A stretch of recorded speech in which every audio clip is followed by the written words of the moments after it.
Yung pinagpaguran mo, yung naipon mo, pagkagising mo isang araw, wala na. GCash, baka naman may magawa kayo na simot po yung pera namin. Anong ganap sa mundo ng showbiz?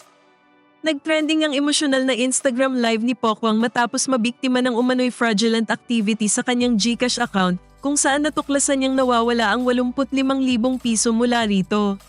Agad niyang ibinahagi ang kanyang pagkadismaya at hinanakit, lalo't malaking halaga ito na pinaghirapan niyang kitain para masuportahan ang kanyang negosyo na tumutulong din sa mga single moms.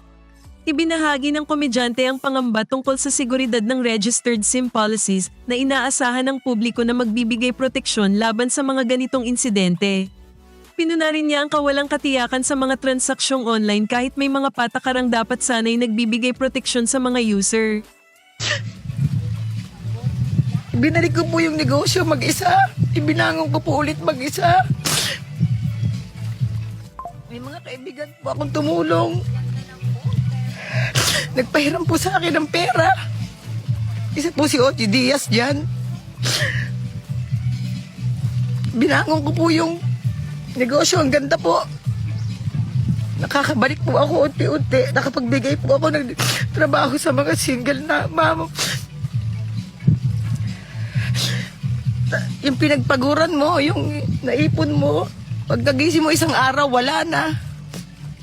GCash, baka naman may magawa kayo na simot po yung pera namin. Nasimot po yung pinagpaguran namin.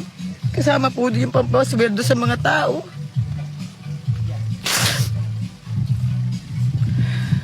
Ano po nangyari dun sa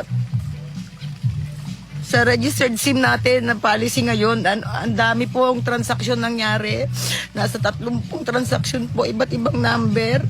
Inuus po yung laman ng GCash ng anak ko. Kung saan po pumapasok yung mga bayad po sa order.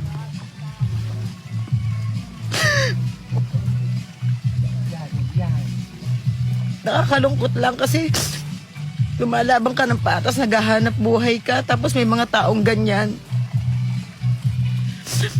Ngayon lang po ako bumabangon ulit sa negosyo ko. Habang patuloy na lumalawak ang kwento sa social media, maraming netizen ang nakikiisa sa kanyang sentimiento. Marami rin ang nananawagan sa GCash at iba pang financial platforms na tiyaking ligtas ang kanilang mga sistema laban sa pandaraya, lalo na't dumarami ang mga umaasa sa digital transactions sa araw-araw. Sa ngayon, hinihintay pa rin ang pahayag mula sa GCash ukol sa panawagan ni Pokwang, ngunit tiyak na ang insidenteng ito ay magbibigay pansin sa pangangailangan para sa mas mahigpit na seguridad sa mga online financial services.